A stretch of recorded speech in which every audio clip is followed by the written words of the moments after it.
Hi வணக்கம். உங்கள் ஆனந்த கண்மணி. ஆனந்த நாவல் கீதம் சேனலை கேட்குறவங்க எல்லோரும் மறக்காமல் சப்ஸ்கிரைப் பண்ணிவிடுங்க, லைக் பண்ணுங்கள், ஷேர் பண்ணுங்கள். வாங்க நாம் இப்போ கதை கேட்க போகலாமா? சுபலதாவின் இரவும் விடியவில்லை பகலும் போகவில்லை, அத்தியாயம் 25.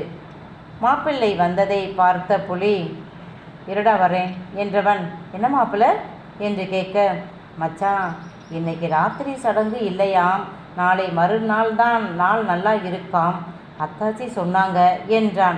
ஓகே என்றான். அவன் போய்விட ஃபோனில் கார்த்தி சிரித்தான். என்னடா சிரிப்பு? உன் அவஸ்தை தெரியாமல் உன் அம்மா உனக்கு ஆப்பு வச்சுட்டாங்க போல, உன் முகம் இப்போ எப்படி இருக்கும் என்று சொல்ல, வாயை மூடுடா என்று புலிக்கூன் எரிந்து விழுந்தான். விடுடா விடுடா, தங்கச்சி எங்கே போகுது, வாழ்க்கை பூரா உன் கூட தானே இருக்க போகுது என்றான் கார்த்தி. வயிற்றுச்சலை கிளப்பாதடா. ஆமாம், காலையில் 12 மணிக்கு நான் அவளை பார்த்தது. இப்போ வர அவள் என் கண்ணிலையே படலை, என் வீட்டுக்கும் வரலை. நான் இவளை தேடி அங்கே போக முடியுமா? சொன்னால் வெக்க கேடு. நம்ம ஊரில் பொண்ணு மாப்பிள்ளை கல்யாணத்துக்கு அப்புறம் சேர்ந்து தானே சாப்பிடுவாங்க. மேடம் ஆளுக்கு முன்னாடி சாப்பிட்டுட்டு தூங்க அவள் அறைக்கு போயிட்டாலாம். நான் அவளை சாப்பிட கூப்பிட போனால் அவள் சாப்பிட்டுட்டு தூங்கிட்டதா அந்த ராதா பொண்ணு சொல்லுது. எனக்கு என்ன பண்ணுறதுனே தெரியலை. பேசாமல் சாப்பிடாமலே போய் படுத்துட்டேன். இப்போ இப்படி என்று பெருமூச்சு விட்டவன் கைலியை மாற்றிக்கொண்டு வந்து முன்புற திண்ணையில் படுத்து விட்டான். மறுநாள் காலை எழுந்து குளித்து உடைமாற்றிக்கொண்டு அவன்தான் மாமியார் வீட்டுக்கு போனான். பின்னே ரோசப்பட்டு இருந்து என்ன பண்ண? அவன் உள்ளே நுழையும் போது விவேகானந்தன் சோஃபாவில் இருந்தவர், வாங்க மாப்பிள்ளை, எனக்கு வெயில் ஒத்துக்கலை, அதுதான் சீக்கிரமே வந்துட்டேன் நேற்று என்றார். பரவாயில்லை மாமா என்றவன் சுற்றுமுற்றும் பார்க்க, ஓ குட்டிமாவை தேடுறீங்களா என்றவர், சிந்து மாப்பிள்ளை வந்திருக்கார், குட்டிமாவை வர சொல்லு என்று குரல் கொடுக்க, ஏதோ வந்துட்டா என்றார் சிந்தா. சற்று நேரத்தில் அழகான புடவை கட்டி ஃப்ரீ ஹேர் விட்டு கொஞ்சம் பூ வைத்து அழகாக வந்த உன்னதி காப்பியை அவனிடம் கொடுக்க, அவள் முகம் பார்த்தவனுக்கு நேற்று அவள் மேல் இருந்த கோபமெல்லாம் காணாமலே போய்விட்டது. புது மாப்பிள்ளை முறுக்கு அப்படித்தான். அவன் காப்பி குடிக்க உட்காரேன் என்றான் கண்களால். அவளுக்கு அது புரியலை. மாப்பிள்ளை வாங்க மாடிக்கு போகலாம் என்ற விவேக் சிந்து என்று கூப்பிட, உன்னதியும் சிந்து சீக்கிரம் வா என்றாள். என்னடா இது, அம்மாவை இப்படி பேர் சொல்லி கூப்பிடுறா என்று புலி நினைத்தான். சிந்தாதேவி கைகளில் பெரிய பேக் 2 எடுத்து கொண்டு வந்தவர், வாங்க மாப்பிள்ளை என்றவர் மாடிக்கு போக புலிக்கோனும் சென்றான். அங்கே ஹாலில் அமர்ந்த விவேக், மாப்பிள்ளை உன்னதிக்கு எந்த விவரமும் தெரியாது. அவ கூட நான் இருந்தது கொஞ்ச காலம்தான். என் பிள்ளைகள் 3 பேருக்கும் சொத்தை பிரித்து கொடுத்து விட்டேன். என் மொத்த சொத்தை 5 பங்கா வைத்து எங்கள் 2 பேருடையதும் என் பொறுப்பில் இருக்கு. பெரிய மகளுடையதை அவகிட்ட ஒப்படைச்சிட்டேன். அவள் வெளிநாட்டில் திறமையாக தொழில் நடத்துகிறவ. அவளுக்கான தொழிலை ஏற்கனவே கொடுத்து விட்டேன். மகனுக்கும் அப்படித்தான். உன்னதிக்கு தொழிலுக்கு பதில் வருமானம் வரக்கூடிய சொத்துக்களை வாங்கி இருக்கிறேன். உன்னதியின் சொத்து விவரம் இது. இவற்றை நிர்வாகம் பண்ண போகிறது நீங்கள் தான். உங்களுக்கு உதவியாக மேனேஜர் இருப்பார். இதெல்லாம் சிந்தாவோடைய பிறந்த வீட்டு சொத்து திருச்சியில் இருக்குது. அவளுக்கு கூட பிறந்தவங்க யாரும் இல்லை. அதனால் முழு சொத்தும் இவளுக்குத்தான். என் மற்ற பிள்ளைகள் அந்த சொத்து வேண்டாம், தங்கைக்கு கொடுங்க அப்படின்னு சொல்லிட்டாங்க. அதனால் சிந்தா அதை உங்களுக்கு உன்னதி பெயருக்கு எழுதி வச்சிட்டா. அதற்கான பத்திரம் இதில் டீட்டெயில் இருக்குது. நீங்கள் நேராக திருச்சி போய் பார்த்து பேசி உங்கள் பொறுப்பில் கொண்டு வாங்க. நான் திருச்சிக்கு என் பெரிய மகள் பிறந்தபோது போனது. அதன் பிறகு நான் அங்கே போனதே இல்லை. சிந்தா தான் அதையெல்லாம் இத்தனை வருடம் நிர்வாகம் பண்ணுறா. அவள் தாத்தா பாட்டி பெயரில் அறக்கட்டளை தொடங்கி நடத்துகிறா.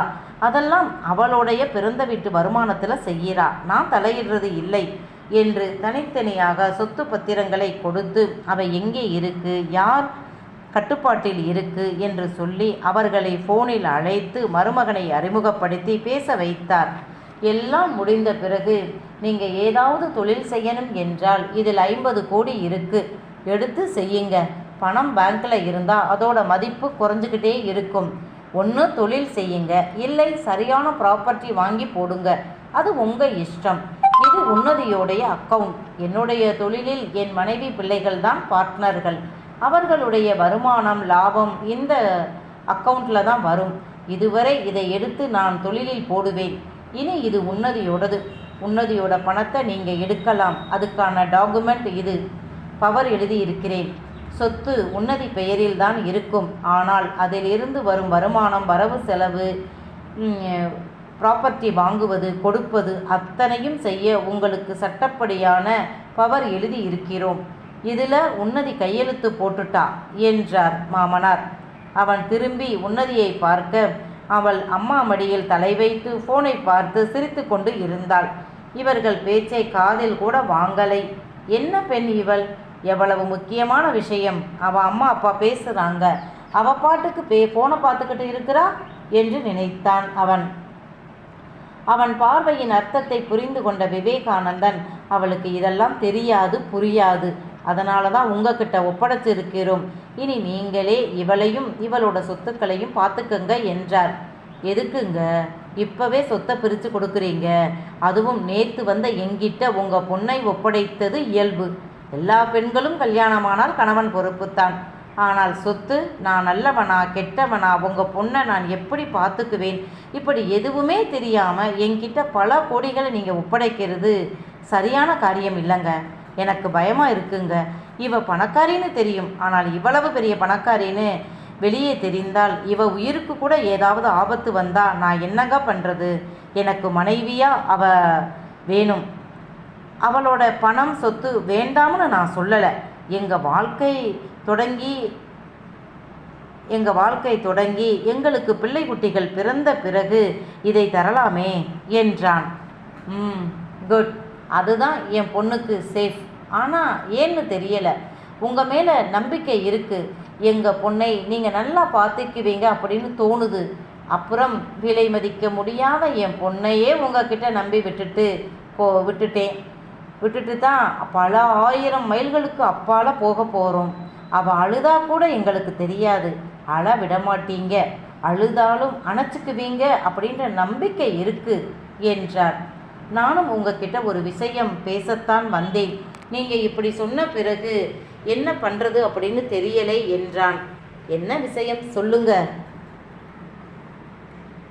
என்ன விஷயம் சொல்லுங்க தம்பி, ஏன் தயங்குறீங்க என்று விவேக் கேட்க, கார்த்திக்கின் இப்போதைய சூழ்நிலை பற்றி சொல்லி அவனுக்கு உதவணும். அவனோட சொத்தை உன்னதி பேரில் வாங்கலாம்னு நினைச்சேன் என்றான்.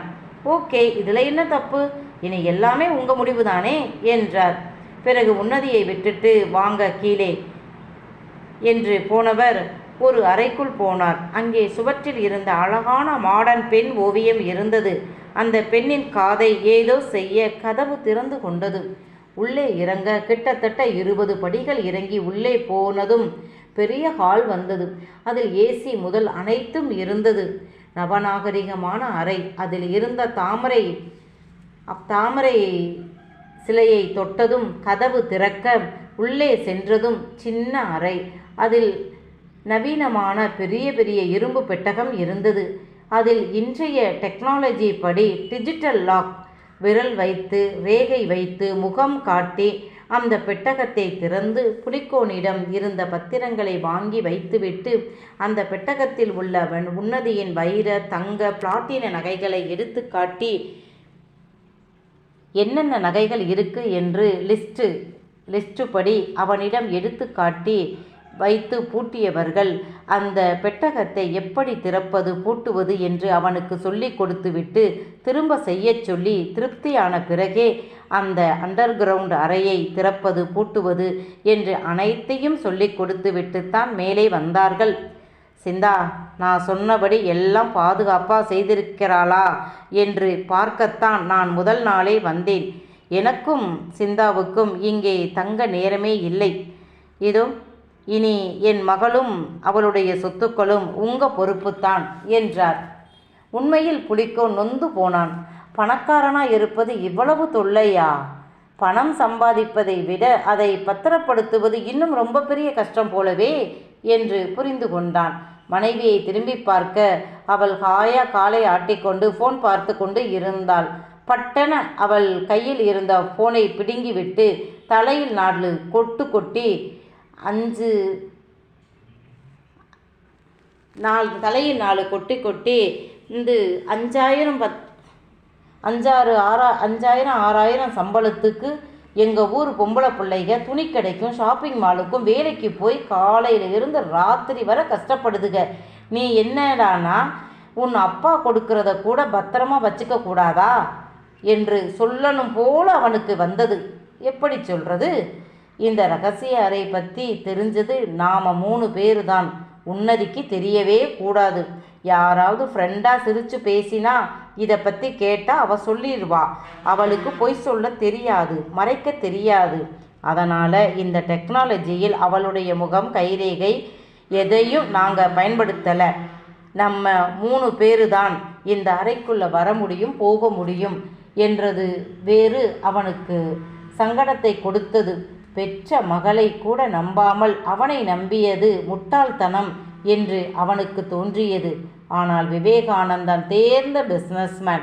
சின்ன மீனை போட்டு பெரிய மீனை பிடிக்க திட்டம் போடுகிறார் என்று புலிகோனுக்கு தெரியவில்லை. தெரியும்போது அவன் என்ன செய்வான் தெரியலை. வாங்க. கீழே வந்ததும் சாப்பிடலாம் வாங்க என்று சிந்தா கூப்பிட அவன் மனைவியை பார்க்க அவள் இயல்பா அவன் பக்கத்தில் வந்து அமர்ந்தாள். அம்மா, பொங்கல் வேண்டாம், எனக்கு நூடுல்ஸ் வேணும் என்றாள். இது தப்பு உன்னதி. சமைக்கும் முன்னாடி எனக்கு இது வேணும்னு கேட்குறதுல தப்பு இல்லை. சமைத்து சாப்பிடும்போது இது வேண்டாம் அது வேணும் அப்படின்னு சொல்லக்கூடாது. பொங்கல் வேண்டாம்னா இட்லி சாப்பிடு என்றார் சிந்தா. முகத்தை உம்மென்று வைத்து கொண்டு சாப்பிட்டாள். இவளை ரொம்ப திருத்தணும் போலவே என்று நினைத்து கொண்டான். உன்னதி அவன் கூட இயல்பா பேசலை, பழகலை. அதே சமயம் புதுப்பெண் கணவனை பார்த்து வெட்கப்படவும் இல்லை, அவனை கண்டுகொள்ளவும் இல்லை. அவனை மட்டுமில்லை, அவன் அம்மா அப்பாவையும் கண்டுகொள்ளவில்லை. சாப்பாடு முடிந்த பின் புலிகோன் மாமனார் மாமியாரிடம் விடைபெற்றான். உன்னதி அவள் அறைக்கு போய்விட்டாள். அவளை தேடி போய் பார்த்து சொல்லிவிட்டு வர முடியலை. சரி, மாமனார் மாமியார் நாளைக்கு போயிடுவாங்க, அப்புறம் என்கிட்டத்தானே அவள் வரணும் என்று விட்டுவிட்டான். கார்த்தியை தான் முதலில் ஃபோன் பண்ணி தோப்புக்கு வரச் சொல்லியவன் மாமனார் அவனுக்கு என்று தொழில் தொடங்க கொடுத்த 50 கோடியில் இருந்து 10 கோடி ரூபாயை கார்த்திக் அக்கவுண்டிற்கு அனுப்பினான். அதை உடனே அடுத்த 2 நிமிடத்தில் விவேகானந்தனின் ஃபோனில் தகவல் வந்துவிட்டது. பணத்தை மருமகனிடம் கொடுத்தாலும் அவன் அக்கவுண்டை தன் ஃபோனில் தான் தனியாக இணைத்திருந்தார். யாருக்கு எந்த அக்கவுண்டில் இருந்து புலிகோன் பணம் கொடுத்தாலும் 1 ரூபாயா இருந்தாலும் விவேகானந்தனுக்கு தெரிந்துவிடும். ஆயிரக்கணக்கான கோடி சொத்துக்களை அவன் கையில் கொடுத்தாலும் அவனின் பிடி அவர் கைக்குள் இருந்தது. பாவம் புலி, அவனுக்கு அதெல்லாம் தெரியாது. மாமனார்கிட்ட கேட்டு விட்டதால் நண்பனுக்கு பணத்தை 2 நிமிடத்தில் அவன் பேங்க் அக்கவுண்டிற்கு அனுப்பிவிட்டான். கார்த்திக் நண்பனை கட்டி கொண்டு கண் கலங்கினான். என்னடா, ஏன் அதுக்குள்ளே தந்த? அப்பா கிட்ட இனிமேல தான் பேச சொன்னாய். பேசி சொத்தை எழுதிய பிறகு பணம் கொடுத்திருக்கலாமே என்றான். போடா, சொத்து உன்னோடது, பணம் உன் தங்கச்சியோடது. எப்போ இருந்தாலும் உன் தங்கச்சி பேருக்கு எழுதி கொடுக்க போற. அப்புறம் என்ன, விடு. நீ நாளை காலை சென்னைக்கு கிளம்பு. பணத்தை மாமாவோட வக்கீலை வர சொல்கிறேன். அவர்தான் இனி நம்ம வக்கீல், சென்னை ஹைகோர்ட் வக்கீல். இப்போ தான் மாமா அறிமுகப்படுத்தினார். அவர்கிட்ட ஃபோன் பண்ணி சொல்கிறேன். அவரை வச்சு அவன்கிட்ட பணத்தை கொடுத்துட்டு நீ கையெழுத்து போட்டு கொடுத்த பத்திரத்தை கவனமாக வாங்கிக்க. அது நீ போட்டு கொடுத்தது தானா அப்படின்னு நல்லா பார்த்துக்க. ஏன்னா இப்படிப்பட்ட ஆட்கள் என்ன வேணுமானாலும் பண்ணுவானுங்க என்றான். சரிடா, இன்னைக்கு நைட் கிளம்புறேன் என்றான். சரி என்ற புலி வக்கீல் பிரேம் ஆனந்தை கூப்பிட்டு தன் நண்பன் வருகிறான், உதவி செய்யுங்க, சூழ்நிலை இதுதான் என்றான். தாராளமா சார், நான் பார்த்துக்கிறேன் என்று சொன்ன பிரேம் ஆனந்த் அப்படியே விவேகானந்தனிடமும் ஃபோன் பண்ணி சொல்லிவிட்டார்.